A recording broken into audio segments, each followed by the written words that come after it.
The old ship floated in the massive hangar of Stellar Alliance Station 6, its gray hull marked with small dents and patches of mismatched paint. Captain James Miller stood at the viewing window, staring at his new command with mixed feelings. The light cruiser Relentless wasn't much to look at, but it was humanity's first step into the galaxy's most powerful military force. "Well, it certainly lived up to its name," commented Anna Reed, his chief engineer, as she joined him at the window. Her red hair was already tied back in her usual work braid, and her fingers fidgeted with a tablet displaying the ship's specifications. Miller nodded slowly. 20 years of service in the Alliance fleet. Now she's ours. He turned to face the small group of human officers gathering behind him.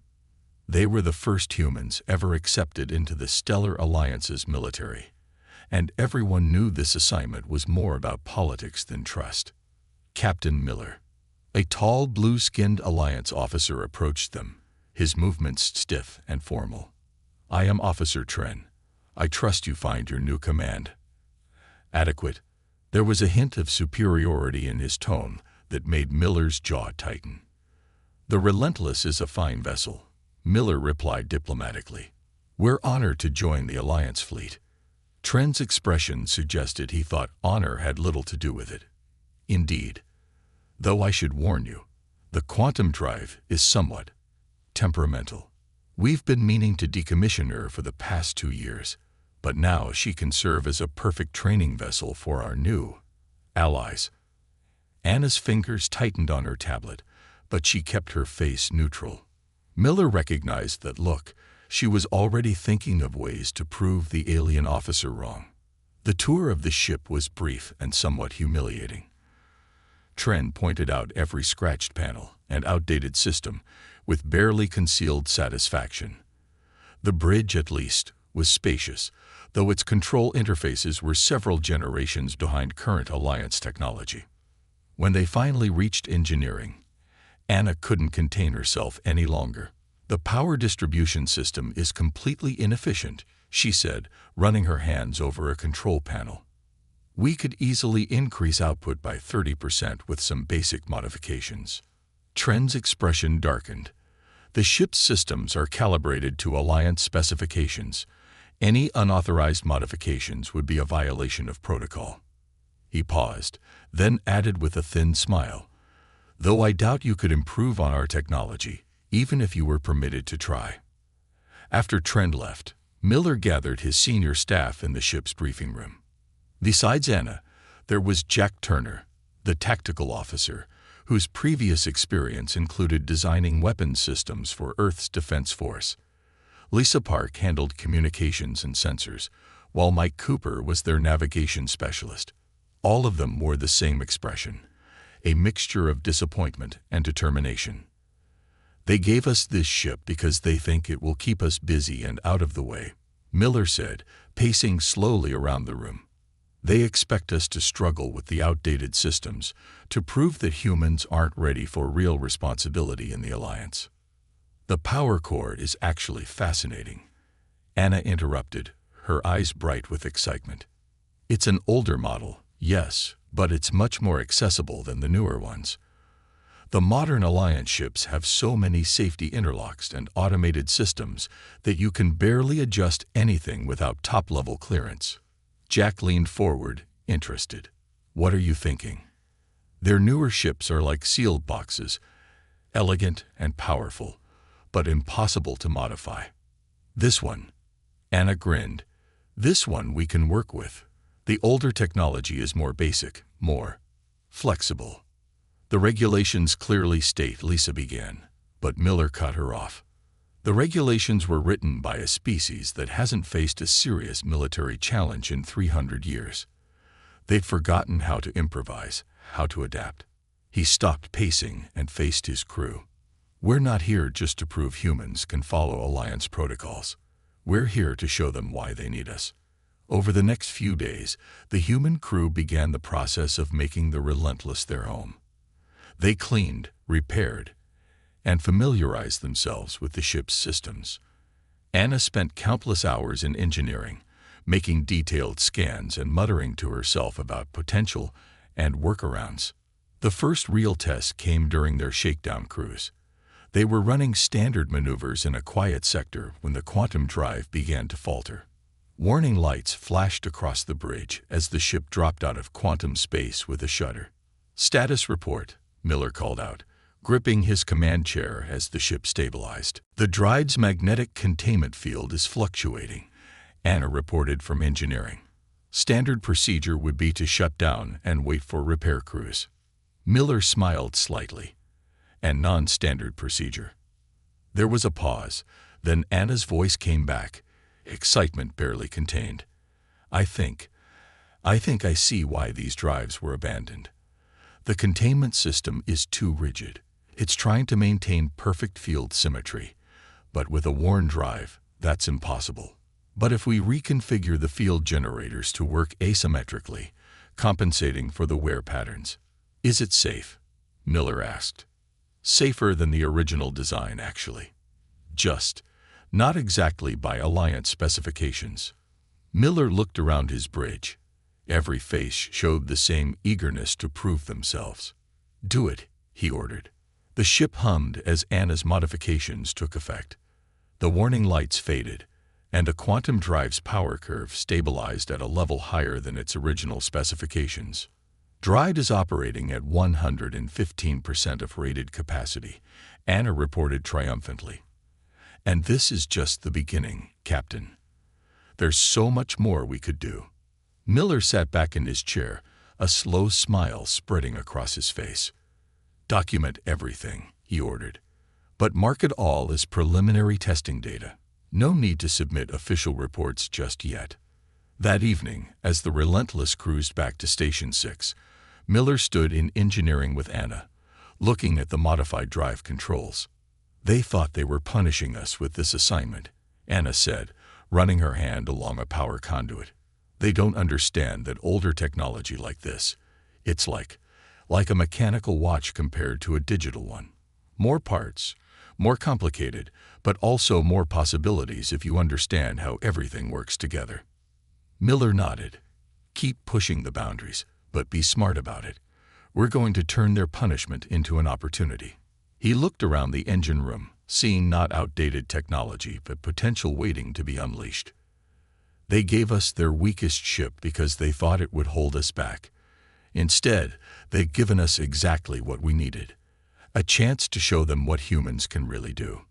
As he walked back to his quarters, Miller could feel the steady thrum of the enhanced quantum drive through the deck plates. The Relentless might be the joke of the fleet now, but he had a feeling that wouldn't last long. His crew had already started to see the ship's true potential, and this was just the beginning. The Alliance thought they were being clever, giving humans their cast-off technology. They were about to learn that sometimes the most dangerous thing you can do is underestimate your allies. 2 months into their assignment, the Relentless had become more than just a ship. It had become a laboratory for human innovation. The engine room no longer looked anything like a standard Alliance vessel. Anna Reed had removed several panels from the walls, exposing the power conduits and control systems beneath. Cables and new components, some borrowed from Earth technology, others built from scratch, created a web of modifications throughout the ship. "You're going to want to see this, Captain," Anna called out as Miller entered engineering for his daily inspection. She was covered in grease, a sign she'd been working on something big. "Remember how the Alliance weapons can't fire at full power because of heat buildup?" Miller nodded. It was a common problem. The energy weapons would overheat after sustained use, forcing ships to pause firing while their cooling systems caught up. The Alliance had accepted this limitation as unavoidable. "Well, look at this." Anna pulled up a diagram on her tablet. "Their cooling system is actually very efficient, but they're thinking about it wrong. They try to cool the whole weapon assembly at once. But if we redirect the coolant flow, targeting the most critical components first," she grinned, "we can increase sustained firing time by 300%. "Is that safe?" Miller asked, though he already knew the answer. Anna never suggested anything that would put the ship at risk. "Safer than the original design. I've added emergency cutoffs that the Alliance never thought to include. She paused. Though we might want to keep this modification quiet for now. It's not exactly standard. Miller smiled. The list of non-standard modifications was growing longer every day. Jack Turner had already revamped the targeting systems, combining Alliance energy weapons with targeting algorithms developed for Earth's missile defense systems. The result was a weapons platform that could track and engage targets more effectively than any other ship in the fleet. In the ship's mess hall later that day, Miller sat with his senior staff, discussing their latest projects over coffee, a human addition to the ship that had proven surprisingly popular even among the few Alliance crew members assigned to them. The real breakthrough, Jack was saying, is how we've integrated the shield systems with the weapons. Alliance ships treat them as separate systems, but if we synchronize them. He trailed off as Lisa Park rushed into the mess hall, her face excited. "Captain, you need to see this," she said, setting her tablet on the table. "I've been studying the Alliance communications protocols, and I found something interesting. They're quantum entanglement communicators. They're only using about 60% of their potential bandwidth." "Why?" Miller asked, leaning forward. "Because they're perfect," Lisa explained. "The entangled particles maintain absolutely stable connections. But if we deliberately introduce tiny fluctuations in the quantum field," she brought up a complex diagram, "we can piggyback additional data streams in the noise. I can double our effective communication range and add encrypted channels that won't show up on standard Alliance scans." Miller looked around the table at his crew. In just 2 months, they had transformed the Relentless from a relic into something entirely new. None of the modifications were obvious from the outside. They'd been careful about that. But inside, the ship was becoming a hybrid of human innovation and Alliance technology. The real test of their modifications came sooner than expected. During a routine patrol, they picked up a distress signal from a civilian mining vessel. When they arrived, they found the ship under attack by raiders, a common problem in the outer sectors. "Alliance protocol says we should wait for backup," Lisa reported, reading from the official regulations. Miller watched the tactical display as the mining vessel took another hit. "How long until help arrives?" "Nearest patrol is 40 minutes out." Miller straightened in his command chair. "The mining ship doesn't have 40 minutes. Battle stations." The crew moved with practiced efficiency. Jack's modified targeting systems came online, while Anna diverted power through her enhanced distribution network. The raiders, 3 small but well-armed ships, turned to face the Relentless. "They're probably thinking we're easy prey," Jack said with a grin. The old, broken-down human ship. The first raider opened fire, energy beams streaking toward the Relentless. But instead of taking evasive action, Miller ordered the ship to hold position. The modified shields absorbed the attack, and Lisa's enhanced communication system was already breaking through the raiders' encryption. "Their shields are calibrated for standard Alliance weapons," Jack reported. "They're not ready for what we've got." Miller nodded. "Show them what this old ship can do." The Relentless's weapons opened up, firing sustained bursts that should have been impossible with Alliance technology. The first raider's shields collapsed under the precision barrage. The second tried to flee but found its engines suddenly unresponsive. Lisa had used the hidden communication channels to inject a virus into their control systems. The third raider, realizing this was no ordinary Alliance vessel, surrendered immediately. After the battle, as they escorted the grateful mining ship back to safety, Miller received a priority message from Alliance Command. Someone had noticed their unusual performance during the engagement. "They want us to report for a full inspection," Miller told his senior staff. "Apparently, our power readings during the battle were outside normal parameters." Anna looked worried. "If they do a detailed scan, they'll find exactly what they expect to find," Miller said firmly. "Lisa, how are those sensor scramblers coming along?" Lisa smiled. "Ready to go, Captain. As far as their scans will show, we're just a lucky old ship with a brave crew." "That's not entirely untrue," Miller said. We are lucky. Lucky they underestimated us. Lucky they gave us a ship we could actually work with instead of one of their perfect modern vessels. The crew spent the next 2 days preparing for inspection. Some modifications were carefully hidden, others disguised as routine maintenance. Anna worked tirelessly to create false sensor readings that would satisfy the Alliance inspectors. As Miller stood on his bridge, watching the inspection ship approach, he felt a surge of pride. The Alliance had meant to humble humanity by giving them an obsolete vessel. Instead, they had given them the freedom to innovate, to prove that humanity's greatest strength wasn't in having the most advanced technology, but in understanding how to improve what they had. "Inspection ship is hailing us," Lisa reported. "Let them come," Miller said quietly. "Let them look all they want. Sometimes the best place to hide is right in plain sight." He smiled as he remembered something his grandfather used to say about old cars. "It's not about how shiny it is on the outside. It's about what's under the hood that counts." The Relentless might still look like the weakest ship in the fleet, but appearances could be deceiving. And Miller had a feeling that someday soon, the Alliance would be very glad they had given humanity a chance to prove themselves, even if it hadn't been their intention. The Alliance inspection team left the Relentless confused but satisfied. They had found nothing they could definitively call a violation of regulations, though several of them wore puzzled expressions as they departed. As soon as they were gone, Miller called a meeting in engineering, where Anna had spent the last 3 days hiding their more creative modifications. "They bought it," Lisa said, relief clear in her voice. Though that senior inspector kept asking about our power readings during the Raider incident. "Let them wonder," Anna replied, already pulling panels off to restore their modifications. "The best part is, they actually gave us some useful information without realizing it." She pulled up a technical readout on her tablet.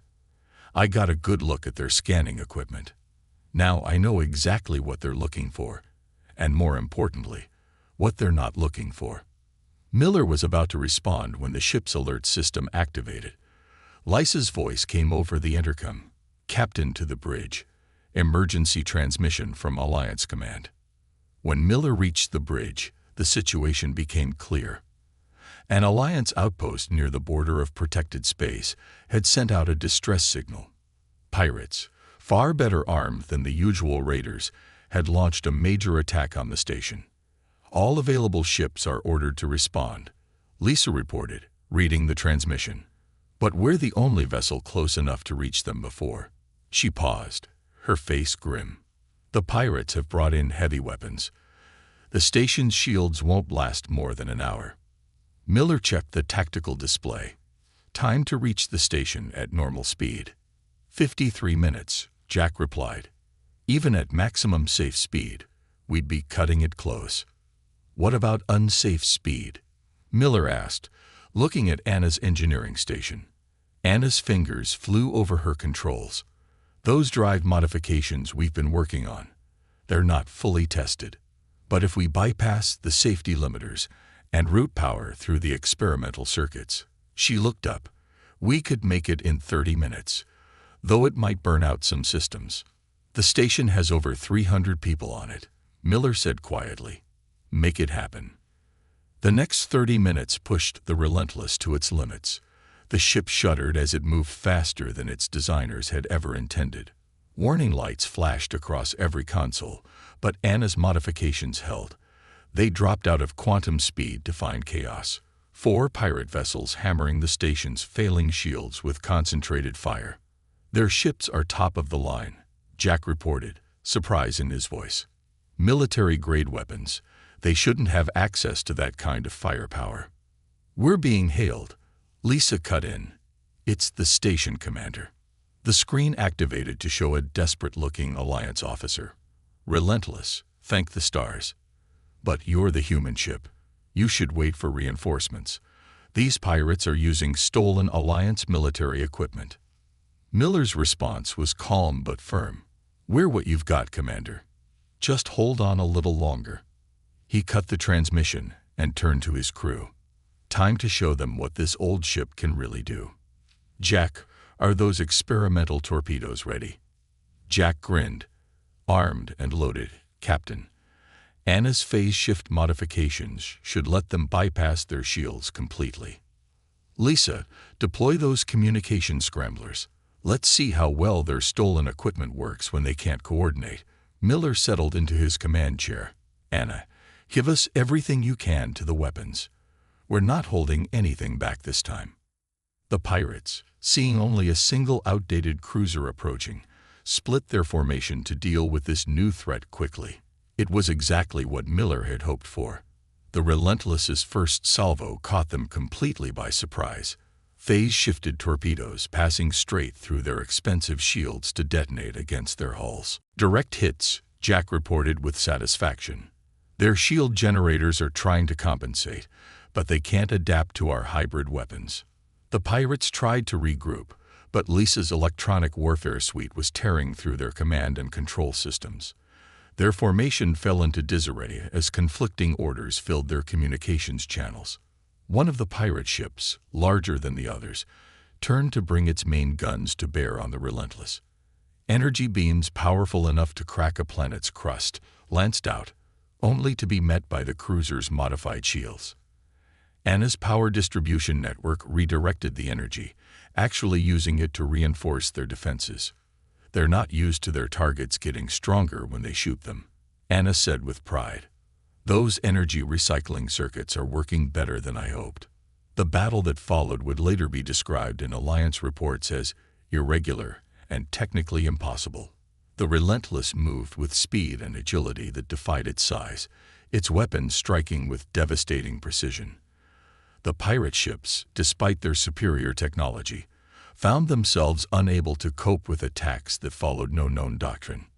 When the last pirate vessel surrendered, the station's commander was almost speechless. How? That was incredible. But your ship, the readings we're getting. None of this should be possible. Just some creative engineering, Miller replied modestly. We should secure these pirates before reinforcements arrive. I'm sure Alliance intelligence will want to know where they got their equipment. The aftermath brought more scrutiny than ever. Admiral White himself arrived to investigate, accompanied by a team of Alliance technical experts. They swarmed over the Relentless, trying to understand how an obsolete cruiser had defeated 4 ships using the latest military technology. Your report makes for interesting reading, Captain Miller, Admiral White said during their debriefing. Though I notice it's rather sparse on technical details. We simply made the best use of available resources, Admiral, Miller replied carefully. The Relentless may be old, but she's proven herself reliable. The Admiral's expression was unreadable. Indeed, though our analysts are quite puzzled by some of the sensor readings from the battle, your power outputs, weapon configurations, shield harmonics, they all show significant deviations from standard parameters. Old ships can be unpredictable, Miller offered. Their systems don't always match factory specifications. Quite. Admiral White studied him for a long moment.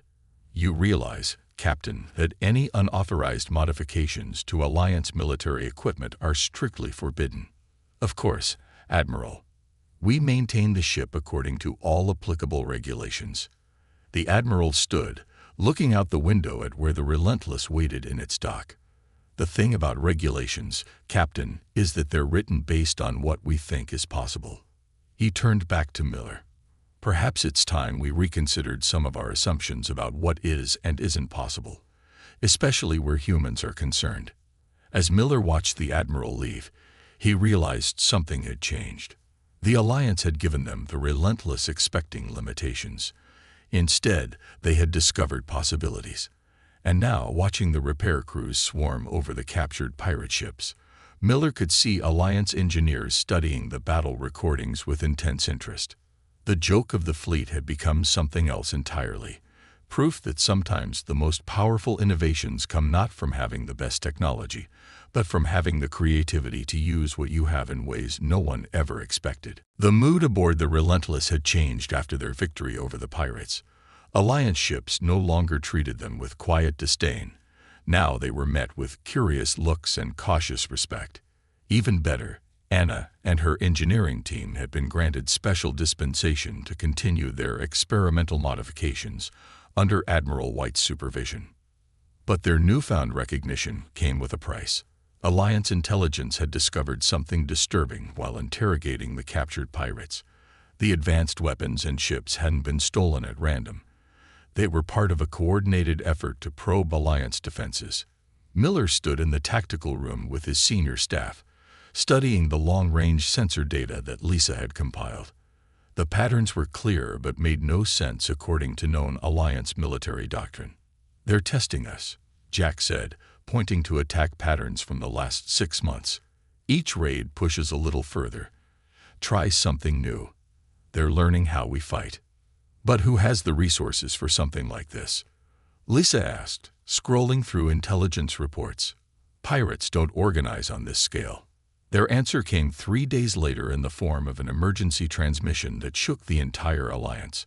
A border patrol had encountered something impossible. A fleet of biomechanical ships unlike anything in known space. The patrol's last transmission spoke of weapons that adapted to Alliance defenses and shields that seemed to learn from each attack. "The Dark Swarm," Admiral White told them during an emergency briefing. "We thought they were just stories, legends from the far reaches of space, a race of cybernetic beings that consume everything in their path, incorporating any technology they encounter into themselves." The tactical displays showed the Dark Swarm fleet's advance. Already 3 Alliance border stations had gone silent. Standard Alliance weapons seemed to become less effective with each encounter as the enemy adapted their defenses. "Their ships are like a virus," Anna said, studying the technical data from the failed attacks. "They evolve in response to whatever hits them. Traditional Alliance doctrine is too predictable. They just keep optimizing their defenses against our standard attacks." Miller watched the tactical display, his mind racing. "That's why they sent the pirates. They were gathering data on our weapons and tactics, preparing countermeasures before the main invasion." Admiral White nodded grimly. "Our standard fleet formations are proving ineffective. We need something they haven't adapted to, something unpredictable." He turned to Miller. "Something like the Relentless." The next few days were a blur of activity. The Relentless became a testing ground for every unconventional idea the crew could devise. Anna's engineering team worked around the clock, pushing their hybrid technology further than ever before. "The key is inconsistency," Anna explained during a late-night strategy session. "The Dark Swarm adapt to patterns. So we've modified our weapons to be deliberately unstable. Each shot is slightly different from the last. They can't optimize their defenses if they can't predict what's coming."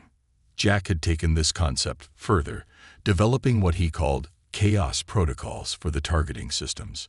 "We're not just randomly varying the attacks," he explained. "We're creating controlled unpredictability. Each modification we make to our weapons spawns variations we didn't even plan for." Lisa's contribution was equally vital. "Their ships communicate using quantum signals similar to our own," she reported. "But they're too perfect, too structured. If we introduce enough quantum noise into their network," she smiled, "well, let's just say they won't be coordinating their defenses as well as they'd like." The Relentless was assigned to defend a critical supply line, along with 2 modern Alliance cruisers. They didn't have to wait long for their first encounter with the Dark Swarm. 3 biomechanical ships dropped out of quantum space, their hulls writhing with organic technology. The Alliance cruisers opened fire first, their advanced weapons striking the enemy ships with perfect precision. But just as the reports had warned, the Dark Swarm adapted quickly. By the 3rd volley, their shots were barely penetrating the enemy shields. Then the Relentless entered the fight. The first salvo from their hybrid weapons ripped through the enemy's adapted defenses, the phase-shifted torpedoes behaving in ways the Dark Swarm's predictive systems couldn't account for. The second salvo was completely different, using variations of the technology that even Anna hadn't expected. "Their shields are trying to adapt," Jack reported excitedly, "but they can't form a stable pattern. Our weapons keep changing faster than they can evolve." The Dark Swarm ships, for the first time, seemed confused. Their responses became erratic as Lisa's quantum interference disrupted their coordination. One ship, trying to adapt to too many variables at once, suffered a cascade failure in its defensive systems. The battle that followed was unlike anything in Alliance military history. The Relentless seemed to fight with controlled chaos, each attack different from the last. The Dark Swarm's greatest strength, their ability to adapt and evolve, became their weakness when faced with technology that defied prediction. "Look at their response times," Lisa said, monitoring the enemy communications. "They're actually starting to lag. Their systems can't process the random variations fast enough to form effective countermeasures." The Alliance cruisers, following Miller's lead, began varying their attack patterns as well. The Dark Swarm ships, unable to cope with the combined assault, were eventually destroyed. But the victory revealed something even more important. The Dark Swarm aren't invincible, Miller told Admiral White in his after-action report. They're just very, very good at adapting to predictable patterns. Their technology is incredibly advanced, but it's built on the assumption that every problem has an optimal solution. And your ship proves otherwise, the Admiral mused. By being deliberately suboptimal, by introducing controlled chaos into your systems, you've found a way to fight them that they can't adapt to. Anna stepped forward, her face excited. "Sir, with your permission, we could modify other Alliance ships the same way. Not just copying what we've done with the Relentless, but creating new variations. The more diverse our ship's capabilities are, the harder it will be for the Dark Swarm to adapt to any of them." Admiral White studied the battle data one more time, then made a decision that would change Alliance military doctrine forever. "Do it. Pull whatever resources you need. The Relentless is no longer a test case.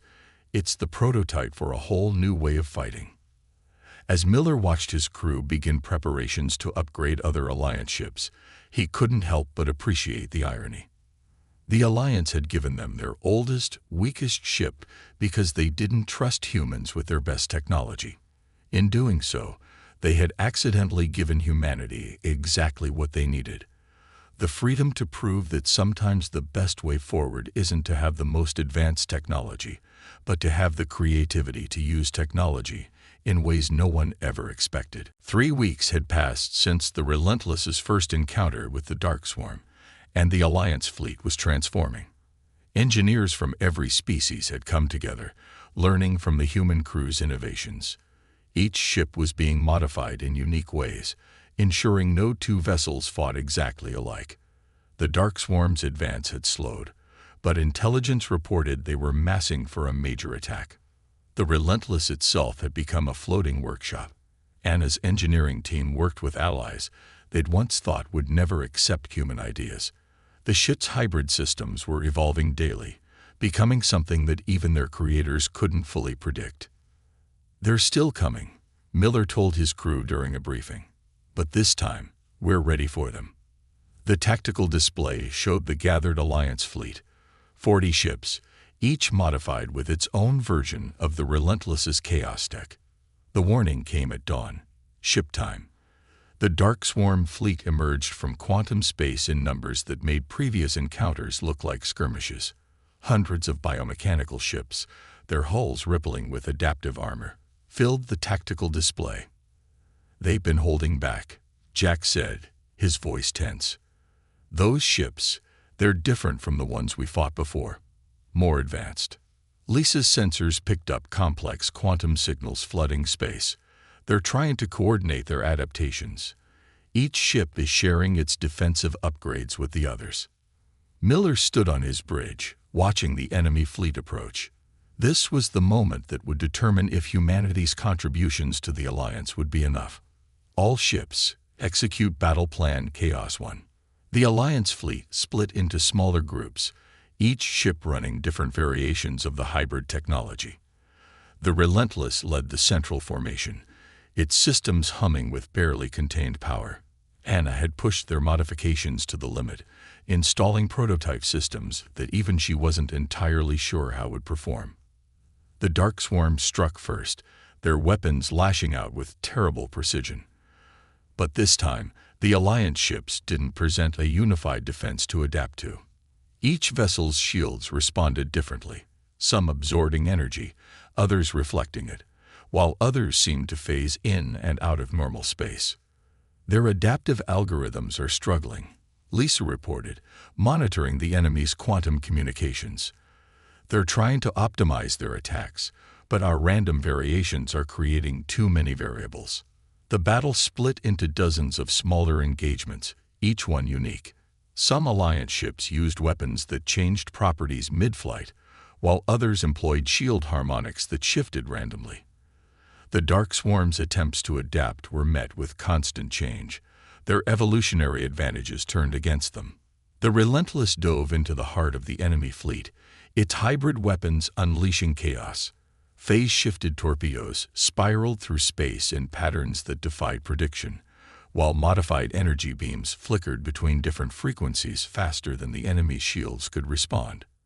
Their flagship is adapting faster than the others, Jack called out, highlighting a massive vessel at the center of the enemy formation. It's learning from every attack, distributing new defensive patterns to the fleet. Miller studied the tactical display. Then that's our target. Anna, give me everything you've got. Lisa, maximum quantum interference. Jack, show them what this old ship can really do. The Relentless turned to face the Dark Swarm flagship, its engines pulsing with power that would have torn a normal Alliance ship apart. The enemy vessel was enormous, its hull a nightmare of organic technology and living metal. All weapons, fire as they bear, Miller ordered. Random pattern Alpha through Omega. The Relentless's hybrid arsenal opened up, each weapon firing with controlled chaos. Phase-shifted torpedoes corkscrewed through space, their warheads changing properties as they flew.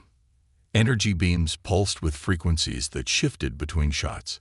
The enemy flagship's shields flared as they tried to adapt, patterns of living energy rippling across their surface. Their adaptation rate is dropping, Lisa reported excitedly.